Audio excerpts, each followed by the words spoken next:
E mais uma vez começando o nosso Vida na Trilha. Muito feliz por estar aqui com você mais uma vez nessa terça-feira, dividindo alguns dos meus pensamentos com você. Quero reforçar que esse nosso encontro não tem a menor pretensão de estar ensinando ou estar colocando a verdade. Mas o meu objetivo e a minha motivação é dividir com você a minha forma de pensar em relação a alguns assuntos que eu considero relevantes para a gente viver uma vida com sentido, uma vida na trilha e uma vida no eixo. Também quero reforçar que eu não tenho expectativa nenhuma de uma vida perfeita, uma vida sem desvios, uma vida sem falhas. Mas eu quero compartilhar com você a minha esperança de termos uma vida com mais agilidade para retomarmos o nosso eixo todas as vezes que nós desviamos da nossa trilha central. E falando em trilha central, hoje nós vamos falar justamente do contrário disso. Nós vamos falar de atalhos. Se a gente imaginar que a nossa vida é uma avenida larga, uma avenida de via dupla, uma avenida exuberante, onde todos nós temos ali um propósito de vida nobre, uma vida cheia de sentido, a gente pode fazer essa metáfora de uma avenida bem larga, cheia de árvores, uma avenida muito bonita, que é a avenida da nossa vida, de cada um de nós. Mas existem também ruelas, atalhos, ruazinhas, que a todo instante a gente se sente atraído em entrar nessas ruelas. As ruelas são lindas, quando a gente viaja, eu adoro ruelas e ruazinhas estreitas. Mas hoje aqui a metáfora significa os atalhos que nos tiram dessa avenida larga que é o propósito central das nossas vidas. Então hoje eu vou dividir com vocês alguns dos atalhos que eu considero mais comuns, tanto através da escuta dos meus clientes, como a minha própria experiência de vida, onde tantas vezes eu também já caí nesses atalhos e precisei voltar para o eixo, tá? Então vamos lá. Primeiro atalho, ser cético. Isso mesmo, eu acho muito fácil ser cético. Eu aprendi isso com uma pessoa que fez um curso comigo. Nós estávamos assistindo esse curso, eu e um casal ao meu lado. E eu observava o comportamento dela, muito interessada no curso, anotando. E ela sofria no curso porque ela se deixava ser conflitada pelas ideias que estavam sendo colocadas no curso. O marido, por sua vez, com os braços cruzados, não anotava nada, com um olhar muito desconfiado para o palestrante, não se dava o trabalho de anotar, nem de fazer perguntas. Ela, a toda hora, fazia perguntas, divergia, pedia um melhor esclarecimento de algum ponto que ela discordava. Então, eu fiquei observando aqueles comportamentos. Na hora do almoço, a gente conversando, ele disse, eu sou muito cético, eu não acredito em tudo isso que está sendo dito. E ela olhou para ele e só disse isso, é muito fácil ser cético. E aquela frase me chamou a atenção, eu fiquei refletindo sobre isso. Como de fato é fácil ser cético? Porque quando a gente se declara cético assim, em relação a alguma coisa, a gente não se dá o trabalho de ouvir com abertura, a gente não se dá o trabalho de ser confrontado, a gente não se dá o trabalho de se revisitar, de reanalisar o que creio e o que não creio.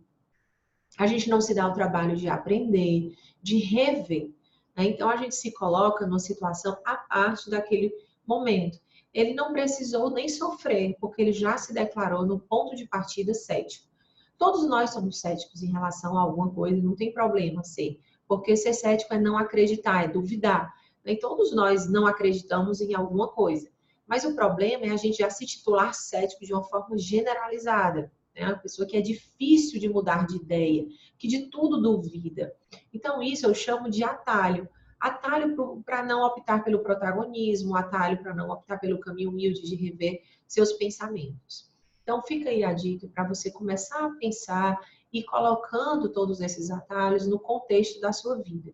Não significa que todos os atalhos que eu vou falar hoje aqui vão se encaixar.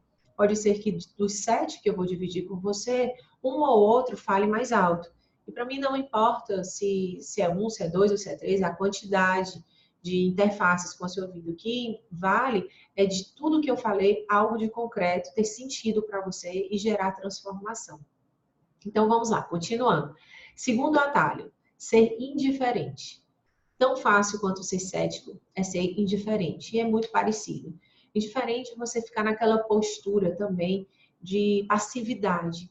Imagina uma pessoa participando de uma reunião com uma postura indiferente. Essa pessoa, na reunião, ela está se protegendo de alguma coisa.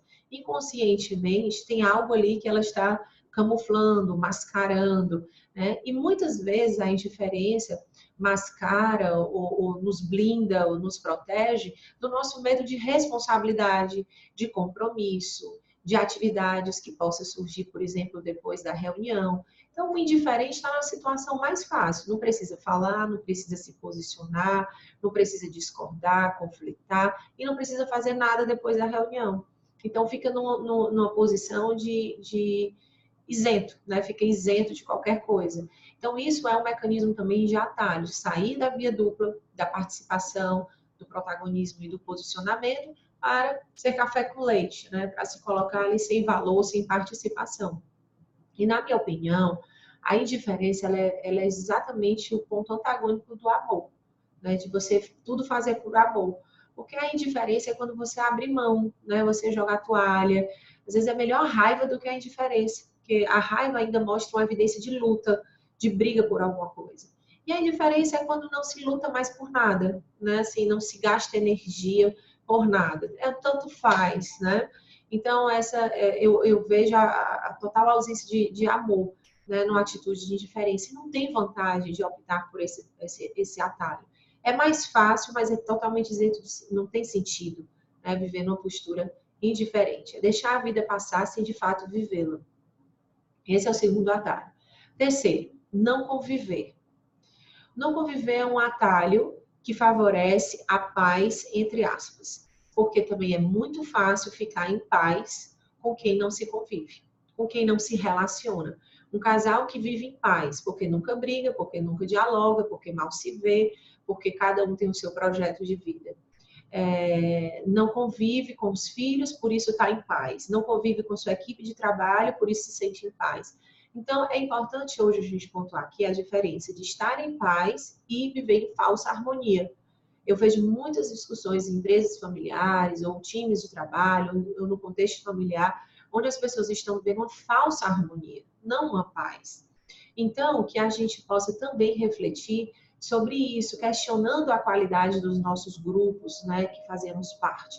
Será que estamos em paz ou será que é uma falsa harmonia? Porque me preocupa muito casas sem conflito, times sem discordâncias, equipes de trabalho também sem conflitar, sem discutir, sem divergir, porque a ausência de conflito é um sinal de alerta.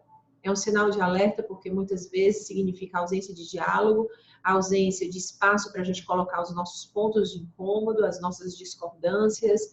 Então, a gente vive ali camuflando os nossos distanciamentos. Muitas vezes eu atendo famílias aqui, onde a primeira reunião, eles dizem, né, o pai, o fundador, geralmente, é tudo bem, lá em casa graças a Deus a gente não briga, nós nos respeitamos demais. Eu escuto muito isso, nós nos respeitamos demais. E os outros membros da família todos calados na reunião. Aí depois, quando eu vou fazer as sessões individuais, começam eles colocando que se dá mal com o irmão, que é muito chateado porque o pai é controlador, é centralizador e ele não tem espaço para trabalhar, que não confia no trabalho dele, que o outro irmão tem mais oportunidade, o outro diz que se chateia com o outro irmão porque o outro irmão usa os recursos da empresa e mal trabalha na empresa. Enfim, nada foi dito na reunião de grupo, mas cheia de compartimentos secretos nos corações, né? Então, isso é importante a gente refletir.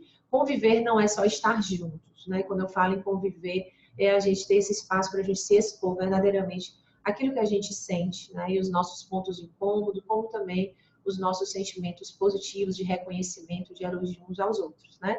Então, a convivência é desafiante, mas é um caminho muito mais cheio de sentido do que o distanciamento, do que a falsa harmonia. Então, esse é o terceiro atalho. Vamos para o quarto atalho. O atalho. O quarto é usar o contexto como pretexto. Gosto muito dessa frase, ela faz muito sentido para mim e provoca muito. Muitas vezes eu me pergunto, Marília, será que isso não é um pretexto, né, que você está se utilizando do contexto para se justificar? Então, eu escuto falas do tipo, eu não estou podendo fazer exercício porque está muito puxado, eu estava num momento muito desafiante na empresa, eu estou trabalhando agora nesse período de férias, é quando o meu negócio intensifica mais, eu trabalho com turismo, então não vou poder fazer exercício físico. Isso eu ouvi de uma cliente essa semana.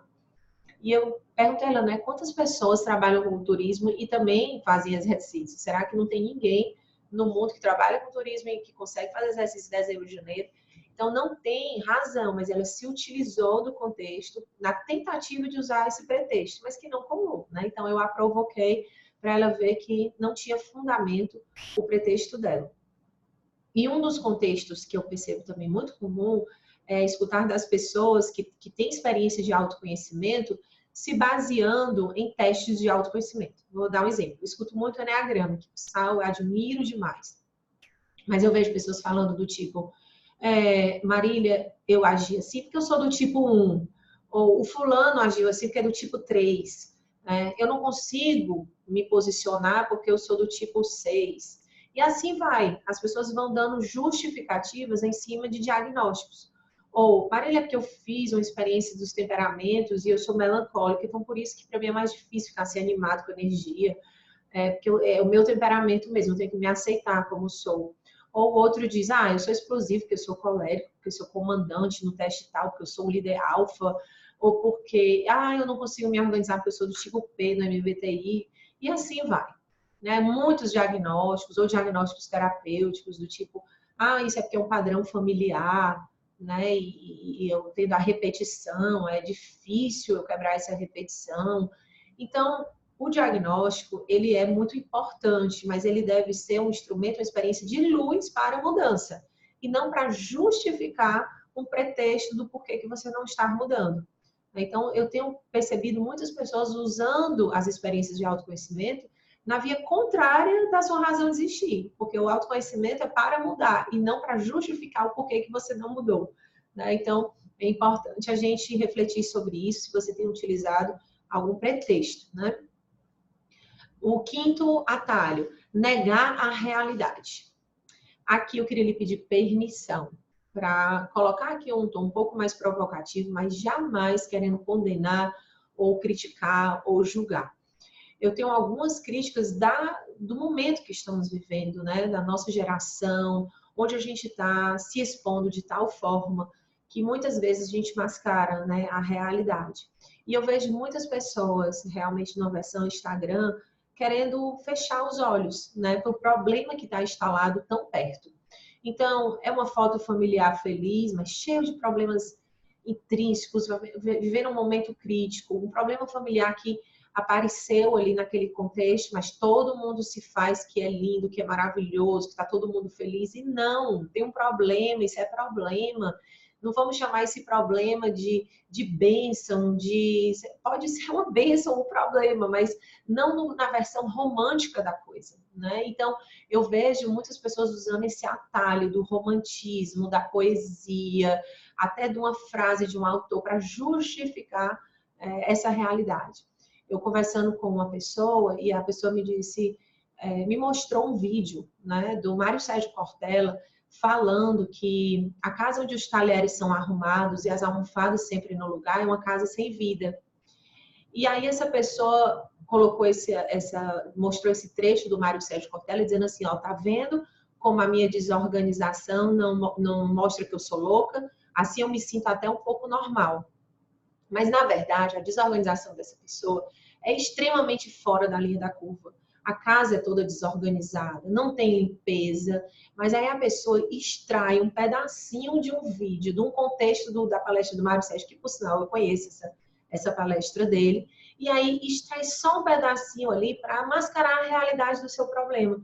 No fundo, essa pessoa sabe que a desorganização é um problema para ela, mas aí ela achou ótimo pegar esse pedacinho do trecho do vídeo do Mário Sérgio para poder camuflar ali a sua realidade desorganizada da vida.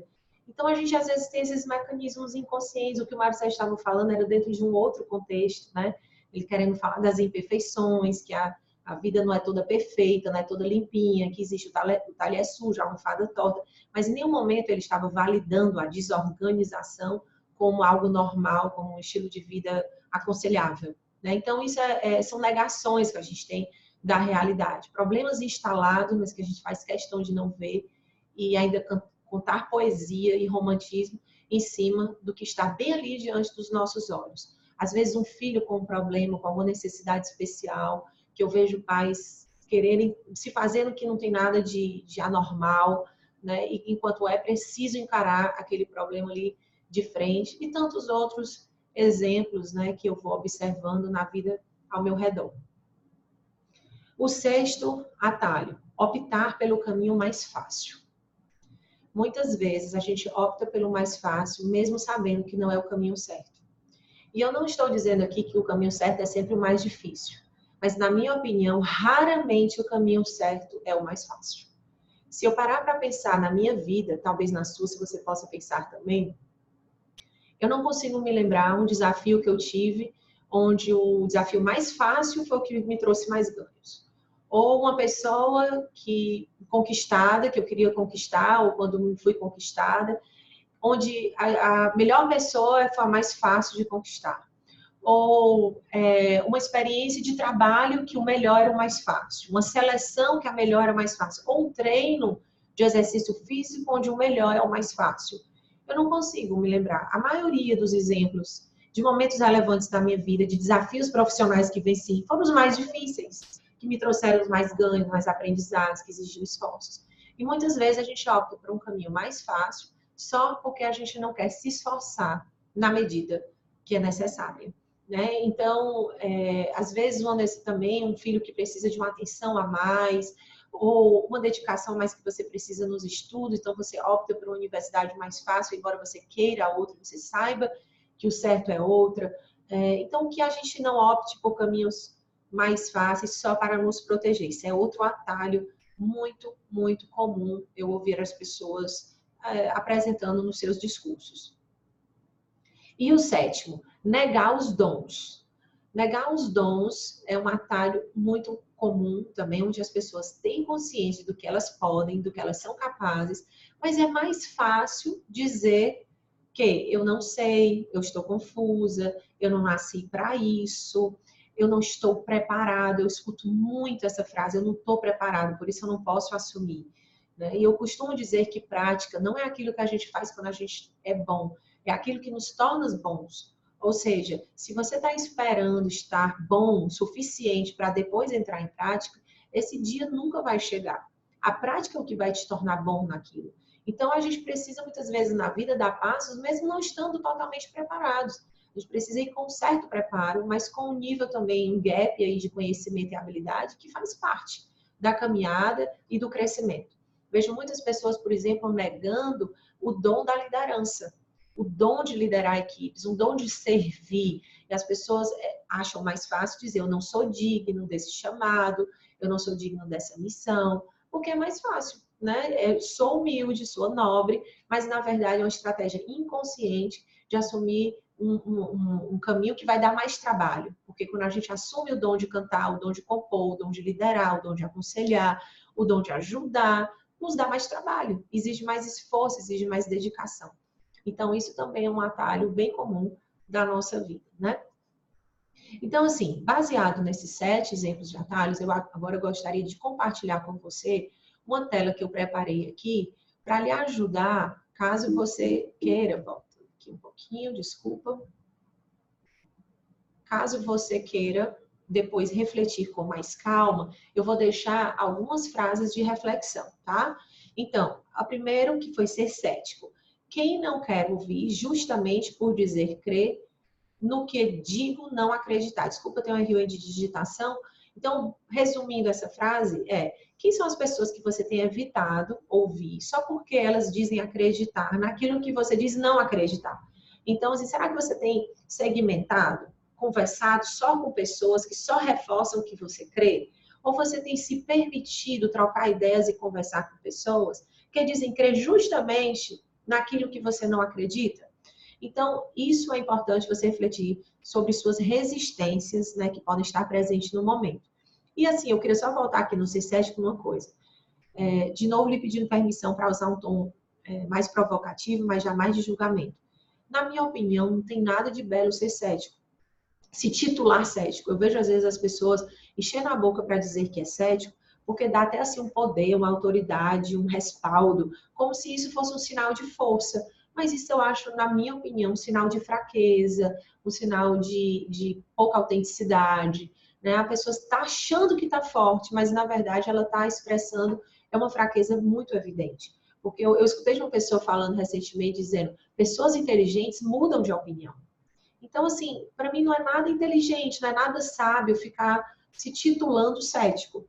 Para mim é pouca sabedoria, né? Dizer que tem valores muito convictos, que tem convicções muito fortes, que eu sou uma pessoa de personalidade forte. Para mim isso é uma forma de dizer que é rígido, que é fechado, que não é flexível. E tem gente que tem medo de dizer que muda de opinião para não parecer fraco. Mas guarda isso, pessoas inteligentes mudam de opinião. Então, a gente vive essa experiência mais de abertura. Ser indiferente. Pergunta que eu deixo de reflexão. Do que você está se protegendo quando se mostra indiferente? Sabe o que você está dizendo assim? Tanto faz. Isso, na verdade, é mostrando algum medo teu, medo de assumir uma responsabilidade, de assumir um protagonismo.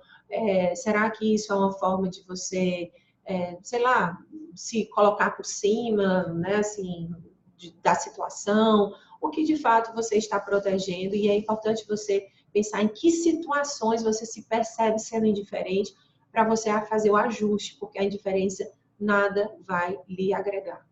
Quem é indiferente está vivendo no modo apático, no modo stand-by, no modo morno, no modo café com leite, né? E como diz a Bíblia, o morno Deus vomita. Então, essa frase é muito forte. Então, indiferente para mim é o morno, é o que abriu mão de viver. Então, pense sobre isso, se tem alguma situação que você pode ser mais participante. Não conviver. Que convivência você tem negado só para se manter em paz, entre aspas, né? Será que você tem negado alguns relacionamentos que são valiosos para você só para ter uma paz que na verdade não é paz, isso é uma falsa harmonia? Eu não estou dizendo que todas as pessoas do mundo você tem que conviver. Tem algumas pessoas que é preciso realmente um distanciamento até para você se ordenar.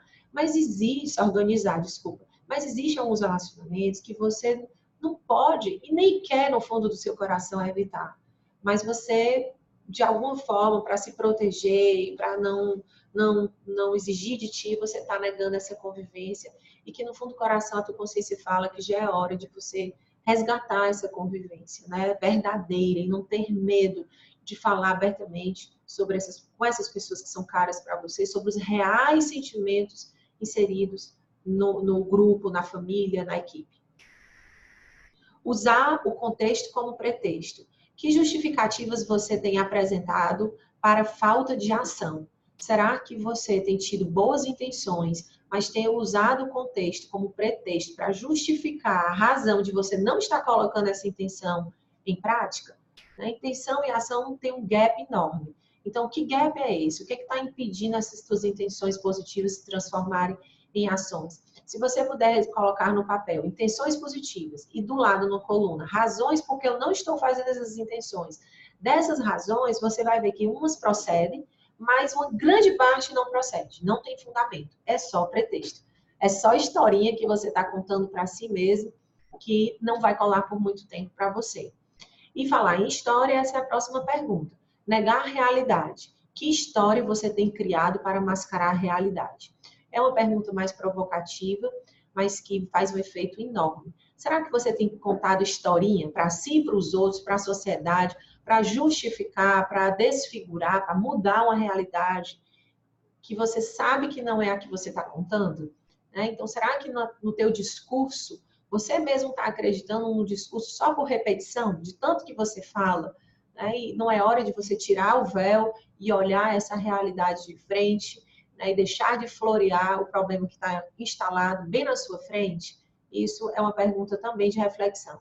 Optar pelo caminho mais fácil. Que caminho certo você tem negado por ser o mais difícil ou complicado, entre aspas? Ou será que tem algum caminho que você sabe no seu coração que é o certo, mas que você está negando só porque ele é mais complexo? Só porque vai exigir mais de você? Então, lembra disso. Raramente os caminhos mais fáceis são os melhores para a sua vida. Então, reflita se tem algum desses no momento. E, por fim, negar os dons. Quais dons você tem guardado, ignorado, subutilizado, só para não ter mais trabalho? Será que você tem o dom da liderança e você está negando? Será que você tem o dom de escrever e você está negando porque não quer ter trabalho? Será que você tem o dom de falar, de se expressar e também tem negado porque não quer sentir frio na barriga? Então, tem muitas pessoas que não dão esse passo só porque querem evitar sentir frio na barriga, querem evitar serem demandados. retém aquele talento para não ser exigido, para as pessoas não procurarem. Enfim, temos também essa síndrome, né, assim, que chama síndrome de Jonas, que é quando a gente foge da função, quando a gente foge da missão, quando a gente foge da nossa própria luz, porque a gente tem medo da própria luz, a gente tem medo do que a gente é capaz, a gente tem medo do que a gente pode impactar na vida das pessoas positivamente, a gente tem medo da grandiosidade que a gente pode ser, né, no sentido bom da palavra, assim, no sentido nobre, não no sentido vaidoso. Então, que a gente possa refletir sobre todas essas questões. Pode ser que desse 7 você extraia uma pérola e dessa pérola você consiga decidir por uma ação significativa. Eu digo, reflexão só cumpre sua missão quando gera uma ação. Então, deixo essa frase para lhe convidar a, de fato, depois dessa live, você se propor, você escrever uma ação que você se propõe fazer, um movimento concreto, um propósito concreto, porque ficar só no mundo da reflexão não gera transformação.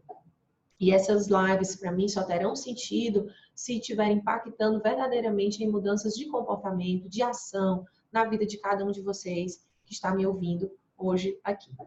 Bem, e aí eu quero terminar deixando essa frase aqui, que no começo ela apareceu, que não é para ter aparecido, mas enfim, a vela só ilumina quando se consome.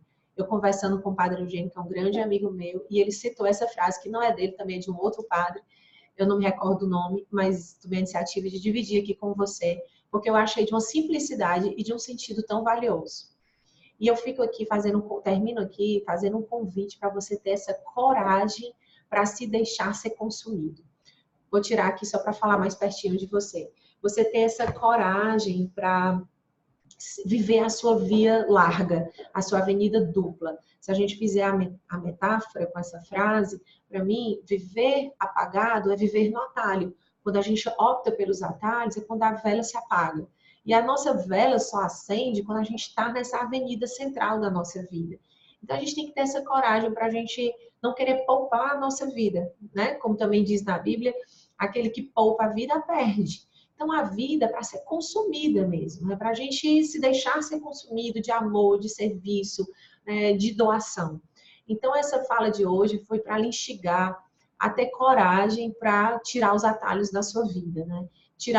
Ter coragem para você conversar com pessoas que divergem da sua opinião, você ter coragem para conviver, você ter coragem para participar ativamente, renunciando à indiferença, você ter coragem para deixar suas justificativas cair terra abaixo, conflitar com seus próprios pretextos, você ter coragem para utilizar os seus dons, para você realizar tudo que você é capaz, você ter coragem para ser autêntico, para ser verdadeiro, para perseverar nos seus projetos, enfim, e ter coragem para você optar pelo caminho certo, mesmo que seja o mais difícil, o mais longo ou o mais complexo.